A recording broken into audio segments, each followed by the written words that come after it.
Ce sont un événement transdisciplinaire qui parle de l'humain, de la santé. Je vous invite à passer de lien en lien et ce sera un petit peu comme une balade heureuse. Heureuse comme la sobriété qui est chère à Monsieur Raby. Et la logique de la vie, fondamentalement, elle est fondée sur le lien. À la fois lien, coopération, associativité. Coopération, associativité. Et c'est grâce à ça que la vie s'est constituée. Est-ce que vivre, c'est naître, rentrer dans un système et puis disparaître? Ou est-ce qu'il y a quelque chose d'autre à faire de plus intelligent? D'accord.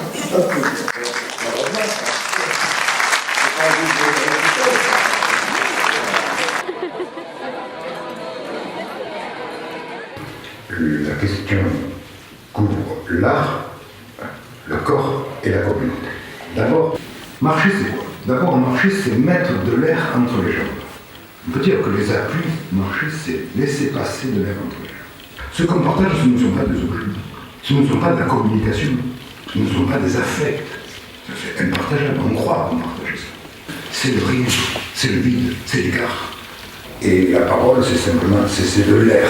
On ne va pas traiter un symptôme ou un territoire en rapport avec une symptomatologie, mais on va traiter tout l'ensemble du corps, qui est une unité fonctionnelle incontournable. C'est la pensée globale que nous avons de l'être humain, quelle que soit la pathologie présentée, et l'action locale spécifique, penser globalement, agir localement, ça c'est très systémique comme pensée, et on retrouve cette pensée systémique dans pas mal de disciplines comme l'architecture, le droit, enfin, etc. Donc maintenant, c'est plus uniquement un endroit précis qui sera pris en considération, par exemple en architecture, mais c'est une vision générale, un territoire, une région, et ensuite une construction.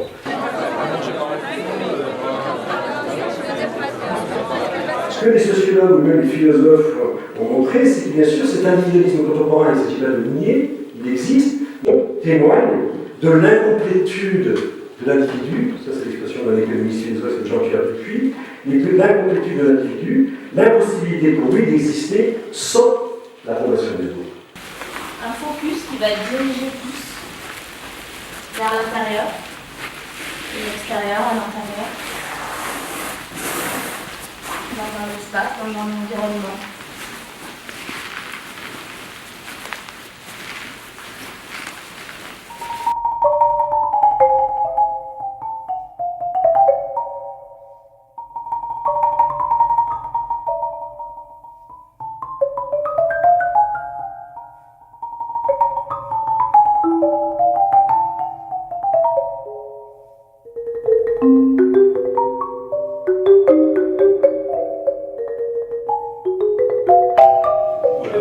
L'ostéopathie, pour moi, ça a toujours été un support d'échange.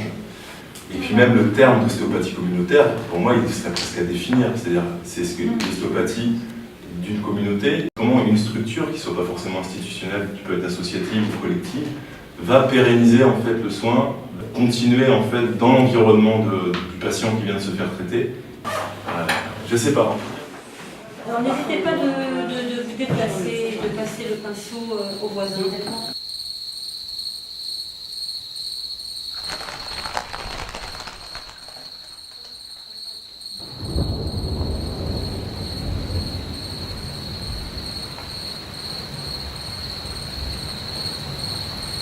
En profondeur, et petit à petit comme si elle allait au fond du cul. Ne faites jamais confiance à un patient. Si vous faites confiance à un patient, vous allez le suivre. Vous faites confiance à votre main, vous allez vous planter comme moi je me suis planté. Et c'est là que vous allez vous rendre compte que la main, c'est quand même quelque chose de fabuleux. Il y a un mouvement, un espace, un fulcrum. Si on peut percevoir en 3 dimensions, c'est déjà beaucoup.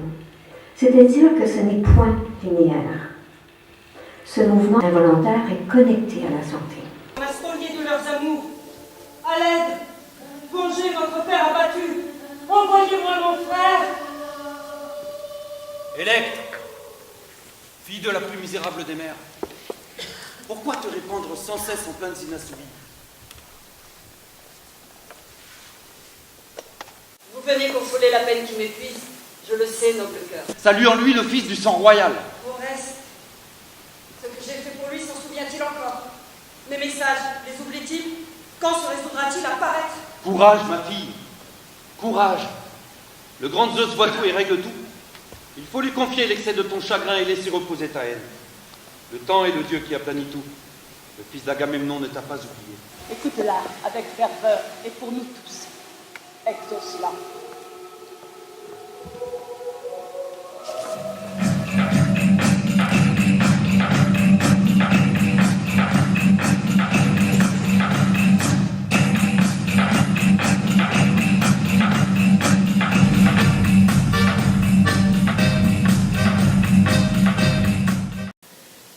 Dans notre travail aujourd'hui, on travaille de façon très étroite avec l'équipe d'ostéopathes ZOS qui intervient chez nous.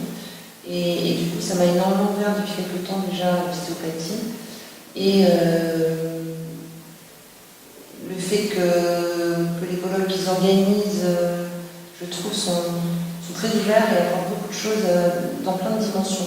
Les personnes vont nous livrer sur des relations de conscience, des parcours de vie, qui sont toujours mélangés à des problématiques de santé. Et à un moment donné, il y a une vraie relation de confiance qui va s'installer. Et donc, je trouve que la façon de soigner les ostéopathes, en tenant vraiment compte de la personne dans un grand respect, en laissant le corps parler, en ayant aussi des entretiens, de façon très humaine et très douce, ressemble vraiment à ce qui correspond aux personnes en grande souffrance morale et physique. On accueille nous en grande précarité. Tout tournait aussi vraiment sur la conférence et il y avait ces temps de partage entre les temps de conférence et puis ces conférences qui étaient quand même vraiment de qualité et qui étaient attendues par beaucoup d'entre nous. Bah, c'est vrai que en plus de se retrouver tous entre ostéopathes, on découvre d'autres personnes et d'autres personnalités avec des horizons différents. Le bien que vous faites, il est déjà immédiat, tout de suite, sur le corps des individus. Et puis, disons, le bien qu'on peut faire à l'extérieur, c'est celui que tout le monde peut faire. C'est-à-dire, c'est pas lié uniquement à une profession, mais c'est lié à une posture des gens par rapport à la détresse des autres.